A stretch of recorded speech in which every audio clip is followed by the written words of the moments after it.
আমাদের বারুইপুর স্টেশনের ঘুগনি কিন্তু সেই বিখ্যাত, স্বাদ ও চমৎকার। চলো ঝটপট তোমাদের সাথে রেসিপিটা শেয়ার করে নিই।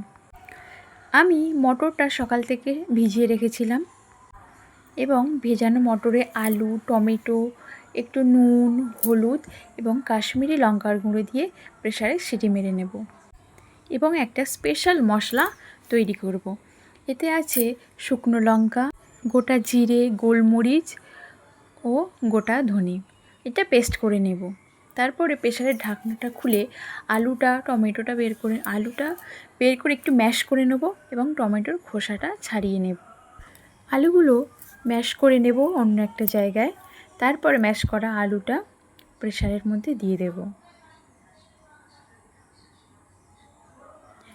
আলুটা দেওয়া হয়ে গেলে তারপর সামান্য টক জল একটু দিয়ে দেব। তারপরে দিয়ে দেবো আমাদের তৈরি করা স্পেশাল মশলা, দিয়ে কিছুক্ষণ ঢাকনা দিয়ে রেখে দেব।